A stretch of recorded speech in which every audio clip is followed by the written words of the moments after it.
Good morning, students. Today, 12th standards computer application class. Okay.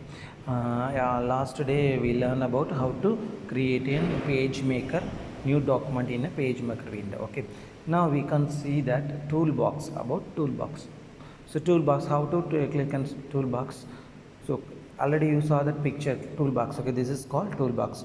How to open a toolbox in the Adobe PageMaker window. So click on window, the window menu will appear. So that means I can show here. Okay, here you can see that window menu. These are the window menu. You can click that window menu and select that show tools option. Show tools option. You can use show tools option. The toolbar appears in front of your document. If you want to hide the toolbar, you can perform these steps to hide the toolbox. So if you want to show a toolbox, go to click window menu, and window menu select the option show tools.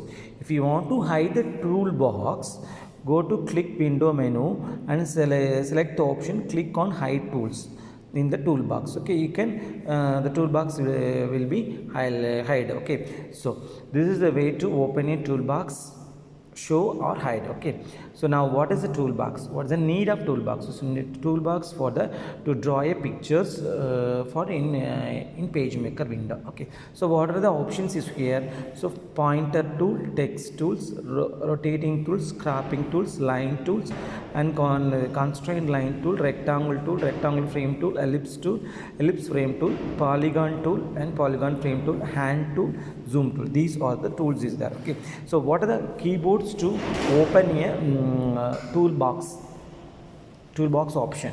So pointer tool, if you want to click and pointer tool, press F9. Rotating toolbar, shift plus F2. Line toolbar, shift plus F3. Rectangle, shift for plus F4, and ellipse tool, shift plus F5, and polygon tool, shift plus F6, and hand tool, shift plus alt plus drag left mouse button, and text tool, shift plus alt plus F1. So cropping tool, shift plus alt plus F2, constraint line tool, shift plus alt plus F3, rectangle frame tool, shift plus alt plus F4. So here you can use that mouse pointer, you can select the tool. Here you can use the keyboard buttons to select the tools. Okay, so these are the keyboard buttons for selecting the tools, and these are the option for mouse clicking. Okay, so now these are the full explanation. What is the use of these tools? So first is pointer tool. So pointer tools means toolbox. Toolbox is shown like this button. If you select the button, your cursor will be like this. In the screen, your cursor will be like this. For the use of it, using to select the move and resize the text object in the graphics. So you can use a text object. Text object means word, letters like this. So to move from one another. Okay. So this is for to select a move and resize text object and the graphics. Another is the text tool. Text tool is a toolbox in the button like this T4, and you are after selecting this toolbox to text tool button, you can your cursor will be like this. Okay, so use to type to select and edit text. If you want to type any words, letters, alphabets, you can change that and alter for this. Okay, edit and select. Okay, another is rotating tool. Rotating tool, the tool box button will be like this, and after selecting this button, your cursor move like this. Use to select and rotate objects. For you have to rotate the object, a particular object likewise, clockwise or anti-clockwise, you can use this. The cropping tool for the tool menu, tool box like this. This is the button for that, and your after selecting this button, your cursor like this. Used to trim imported graphics. If you want to any graphics, you have to maximize or minimize. You have to change use this. Okay. So another is the line tool. Line tool for your tool button like this, and after selecting this button, your cursor move like this. Used to draw a straight line in any direction. You have to draw any direction for the line.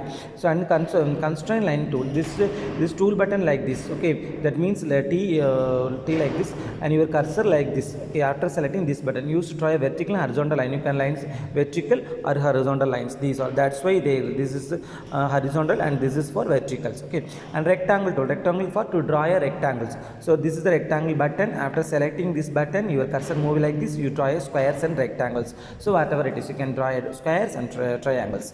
So another is the rectangle frame tool. For the rectangle frame tool, your tool button like this. After selecting this button, your cursor like move changing like this, used to create a rectangle placed for text and graphics. So after if you want to add any text and graphics in the particular rectangle, you can this rectangle frame tool. Okay, so after you have choose this button and you draw a rectangle using the rectangle frame tool, and you type any text, and it must be inside the frame, not come out the from the rectangle. Okay, so in ellipse tool, your all as usual, your button like this and your cursor going to be like this, and used to a circle and ellipse. You can draw a circles and ellipse. And ellipse frame tool, same likewise, you can add the used to create a elliptical placeholder for text and graphics. If you want to place any words or text inside the ellipse, you can use that ellipse frame tool. And a polygon tool use your button like this, and you're used to draw a polygons. So polygon frame tool is used to create a polygon placeholder for text and graphics. So and then hand tool for use to scroll the page, an alternative to use the scroll bar. For alternative, already we know that this is alternative for horizontal vertical. For using for this purpose, you can use the hand tool. Hand tool is page where it's going to be scroll. You can. So zoom tool used to magnify to reduce the area of the page. You can zoom the page of like this. Now you can already used to you're used in the mobiles, you know how to zoom. So these are the toolbox, and very important question also you can learn about this, okay, clearly. Thank you.